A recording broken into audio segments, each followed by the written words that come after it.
Dima Marlib. Mais oui, victoire du Maroc, en fait, c'est mérité, tu vois, face au Brésil 2-1, c'est une dinguerie. Bonsoir à tous, merci à ceux qui s'abonnent à la chaîne Pluto. Donc voilà, n'hésitez pas à partager la vidéo et à activer la cloche. Comme je l'ai dit, voilà, le Maroc, ils ont gagné, c'était mérité, laisse tomber. Là, c'était un match amical, mais c'était tout de, c'était tout voilà, d'un match, on va dire, officiel. C'est un truc de ouf, parce que les joueurs, ils ont été sérieux, en fait, tu vois. Et on voit la force du Ramadan, les gars, c'est incroyable. Les joueurs du Maroc, ils avaient une force de malade, en fait, même s'ils ont jeûné, je pense. Et là, il n'y avait aucun doute, de toute façon, ils ont jeûné. Mais là, ils ont pas, ça se voyait pas sur le terrain. Ils avaient la dalle, ils avaient la niaque, en fait. Donc, du coup, on sait que le Brésil, même si ils n'ont pas encore de sélectionneur, c'est une équipe qui est, je vais pas dire en perdition, mais bon, qui a pas des certitudes. Parce que quand t'as pas de sélectionneur, donc dans les têtes et tout, c'est pas évident. En plus de ça, c'est un intérimaire qui est en place. Il manque certains cadres aussi.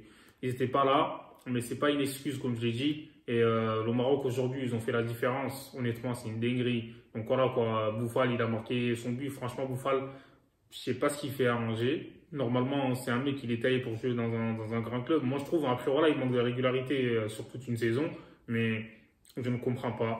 Des équipes comme Marseille, tout ça, ils doivent se positionner dessus. Voilà. Ounaï, frère, c'est incroyable ce mec-là. Il est trop chaud. Ounaï, qu'est-ce qu'il fout sur le banc à Marseille?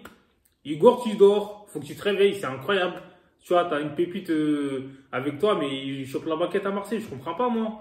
Je sais pas, depuis qu'il a signé à Marseille, le coach, je sais pas si, à mode, il est peut-être venu en retard, parce que voilà, en cours de saison, on verra la saison prochaine, mais là, moi, je trouve qu'il doit le titulariser, en fait, franchement, c'est incroyable. Donc voilà, on a encore vu ce match aujourd'hui, ce soir, là, techniquement, il est à l'aise et tout, tu vois. Amrabat, c'est le couteau suisse du Maroc, il est partout, frère, le mec, il est en défense, en attaque, même gardien, il peut jouer, c'est incroyable, en fait. Laisse tomber sur le terrain, il a la dalle, il lâche jamais rien, c'est exceptionnel en fait d'avoir des joueurs comme ça. Donc voilà quoi.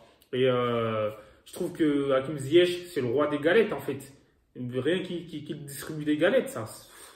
Ah, c'est dingue en fait. C'est dommage que les autres, ils n'arrivent pas à concrétiser. Et même des fois, il a le ballon, il porte tout vers l'avant. Tu vois, il casse des lignes, mais sauf que les appels, ils sont pas bons. C'est-à-dire qu'il ne peut pas faire la bonne passe parce que les appels, ils sont pas bons. On laisse tomber. Des fois, des joueurs, enfin, il y a deux joueurs, ils font le même appel. C'est n'importe quoi. Voilà, devant les séries, il a essayé. Mais comme je l'ai dit, sur le côté gauche, Bouffal, c'était pas mal. Après, voilà, Hakimi, il a bien joué aussi, je trouve.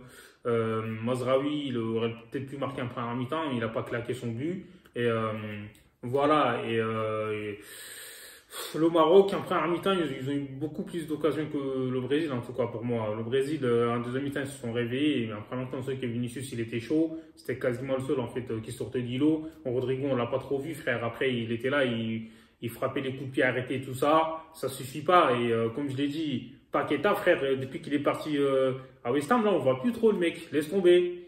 Il est porté disparu parce qu'on ne le voit plus trop, même s'il était sur le but de Casemiro. En plus de ça, c'est une faute de Bounou aussi. Faute de main, c'est incroyable. Hein, la frappe là. Jamais le ballon il passe. Je comprends. Bounou aussi là. Il fait des parades exceptionnelles. Après, des fois, il fait de la merde. En tout cas, sur ce match-là. Même dans les relances et tout au pied, il leur donne la passe. Heureusement qu'après, il se rattrape derrière. Et là, c'est dingue. En fait, Casemiro, il doit jamais marquer, moi, je trouve. Hein. Donc voilà quoi.